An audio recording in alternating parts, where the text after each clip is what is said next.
আরে বিন্দু মাসি যে কি খবর? আপনি তো আর এখন বিন্দু মাসির হাতের পান খেতে আসেন না, তাই বাড়ি বয়ে আপনাকে পান খাওয়াতে এলাম। সম্পর্কটা এখানেই শেষ করে দিলেন সামন্ত মশাই? এ তুমি কি বলছো মাসি? তোমার সঙ্গে আমার সম্পর্ক কি আজকের? আমি আগে যেমন তোমায় ভালোবাসতাম এখনো তেমনিই ভালোবাসি। এর চেয়ে বেশি বলার আগে আপনার লোকদের সরে যেতে বলুন শান্ত মশাই। দেখলে তোমার সঙ্গে আমার সম্পর্কটা এখনো কেমন মধুর। গার্ডদের সামনে তুমি আমায় গালাগাল দিলে না। এবার দেব। আমি জীবনে অনেক হারামি দেখেছি, কিন্তু আপনার মতো এক পিসও দেখিনি। এই যে সাদা ধুতি পাঞ্জাবি পরে মন্ত্রী হয়ে হিল্লি দিল্লি ঘুরে বেড়াচ্ছেন, কার জন্যে? আমার জন্যে, এই বিন্দুবাসীর জন্যে।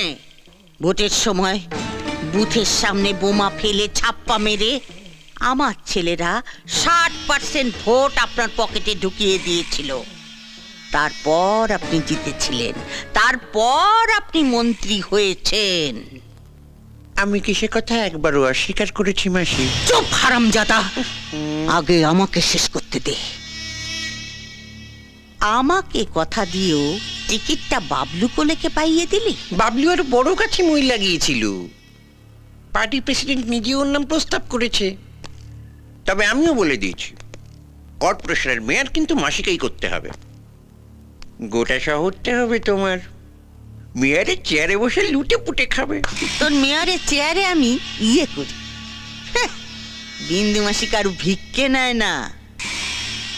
আপনার পার্টি আমাকে টিকিট দিক বা না দিক, ভোটে আমি দাঁড়াচ্ছি ওই বাবলু কোলের বিপক্ষে। ভোটের এখনো অনেক দেরি আছে, তার আগেই আপনি জানতে পেরে যাবেন কে জিতেছে, ওই বাবলু কোলে না এই বিন্দু মাসি।